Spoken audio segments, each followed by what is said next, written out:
El feminismo actual lleva tras de sí muchísima propaganda y medias verdades. Como no quiero que este vídeo sea extremadamente largo, voy a limitarme a hablar solo de un par de puntos, y más adelante, si os interesa, iré haciendo más vídeos sobre el tema. Para empezar, ¿qué quieren las feministas? Uno de los principales reclamos es la igualdad de sueldo. Parece lógico, ¿no? Mismo trabajo, mismo sueldo. El único problema es que eso ya lo tenemos. La famosa brecha salarial es un mito que ha sido desmentido una y otra vez, aunque las feministas siguen sin querer enterarse. Lo que hacen para calcular esto es utilizar la media de ingresos anuales de los hombres y la media de ingresos de las mujeres, independientemente del tipo de trabajo que tenga cada uno, o las horas extras que hagan. Así es como dicen que los hombres ganan algo más que las mujeres, pero ¿por el mismo trabajo? En absoluto. Eso es una flagrante mentira que han sabido explotar muy bien los políticos. ¿Cómo puede ser normal que las mujeres cobren un 24% menos que los hombres por igual trabajo? Y el pueblo, que se cree todo lo que le dicen como si fuera misa, no se lo cuestiona. Si los hombres eligen profesiones en las que los sueldos son más altos, como ingeniero electrónico, programador o director financiero, en mayor medida que las mujeres, ¿por qué hay que echarles a ellos la culpa? Las mujeres estamos en libertad de estudiar y trabajar en aquello que prefiramos. Y si voluntariamente no hemos decidido hacerlo, ¿por qué el feminismo demoniza a los hombres por ganar más? Trabajad vosotras en eso si tanto queréis sus sueldos y dejad de echarle la culpa al patriarcado. Pasemos ahora a un tema más complicado, y es la violencia de género. Pero, ¿qué es realmente esto? ¿Existió siempre? Ese término se creó en 1995, tras la Conferencia de Pekín impulsada por la ONU, y en España se implantó la ley correspondiente en el año 2004. Antes, la violencia era simplemente violencia, sin importar por parte del género que viniese. Pero tras esta ley contra la violencia de género, las agresiones cometidas por un hombre hacia su mujer, pareja o ex son catalogadas y penadas de forma distinta, como delito agravado, que el resto de agresiones o que si una mujer fuera la agresora. A pesar de esta diferencia que encontramos con el trato entre sexos ante la ley, aún dicen las feministas que las mujeres estamos oprimidas. Pues bien, voy a daros un dato curioso. Incluso aunque una mujer cometa exactamente el mismo crimen de maltrato a su pareja que un hombre, no se le va a aplicar el mismo castigo siguiendo esta ley.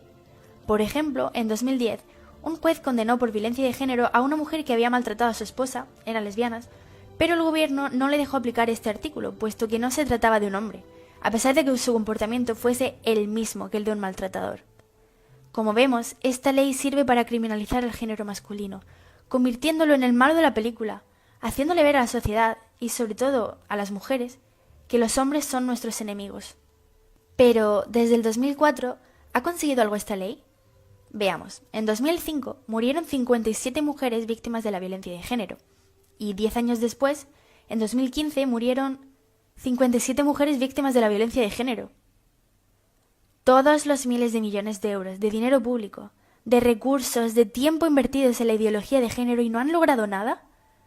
Tal vez, señores del gobierno, sería mejor que dejasen de intentar dividir y enfrentar a los hombres y las mujeres españolas y comenzasen a tratar a todos los criminales por lo que son, criminales, independientemente del género de su víctima. Si tanto les importan las mujeres, ¿por qué quieren derogar la cadena perpetua revisable para criminales asesinos? ¿No es esto sumamente hipócrita a la par que contraproducente? Pero bueno, ya hemos hablado de las mujeres. Veamos si los hombres son realmente tan privilegiados como las feministas nos quieren hacer creer. Según ellas, vivimos en un sistema patriarcal y opresivo. Siguiendo esta lógica, entendemos que las mujeres deben ser en mucha mayor cantidad las víctimas de homicidios, ¿no? Como podemos ver en pantalla, y de acuerdo con el Instituto Nacional de Estadística, cada año son asesinados más del doble de hombres que de mujeres. Vaya, para ser un sistema patriarcal, parece que a los opresores no les va tan bien, ¿no? Algunas feministas me responden a esto. Pero la mayoría de criminales son hombres. Sí, ¿y?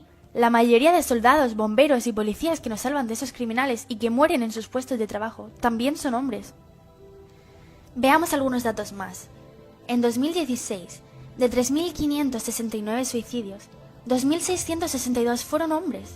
Es decir, un 75% del total. De nuevo, información verdaderamente reveladora que hacen que la teoría del patriarcado opresivo que mantienen las feministas se derrumbe por su propio peso. ¿Y qué sucede en los casos de divorcio? En el 76,95% de las familias con hijos menores, La custodia se otorga de manera exclusiva a la madre, quedando el padre relegado al derecho de visitas, por lo que podemos afirmar que es a él al que se le vulneran derechos tan fundamentales como la dignidad, la igualdad, el recurso efectivo ante los tribunales, la presunción de inocencia, la honra, la intimidad familiar, la protección de la familia, la integridad psíquica y el derecho a la asunción de obligaciones por ambos padres. Pero, entonces, ¿por qué existe este movimiento feminista y esta ley contra la violencia de género? Veréis, si no existiera, sería claramente sabido por todos que al año mueren más hombres asesinados que mujeres. En cambio, ¿a quién le importa eso ahora?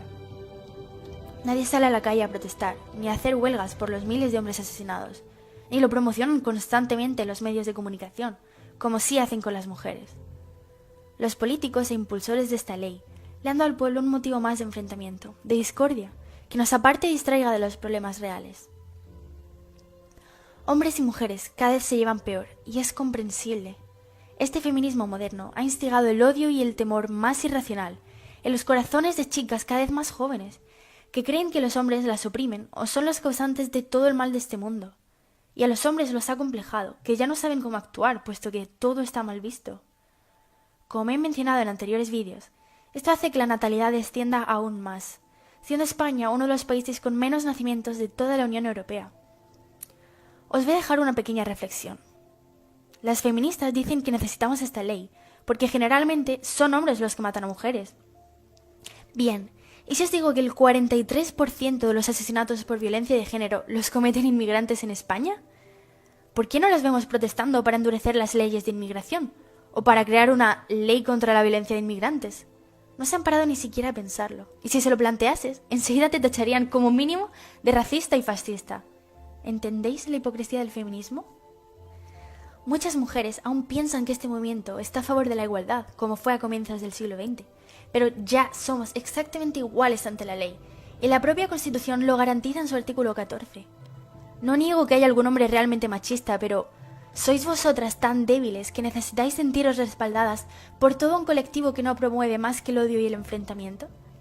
Si alguien os trata de forma despectiva, ya sea hombre o mujer, le demostráis que están equivocados mediante el trabajo duro, la educación y el sudor de vuestra frente. Como hizo Mercedes Formica, que tras años de duro esfuerzo consiguió que en España se reformaran 66 artículos del Código Civil en favor de la igualdad. Todo esto en 1958, cuando sí que es cierto que había desigualdad real. El feminismo lucha contra un enemigo invisible, y lo que es peor, desde que lleva instaurado en España, no ha logrado nada por lo que supuestamente dice luchar. Yo ya no me creo sus patrañas. ¿Y tú?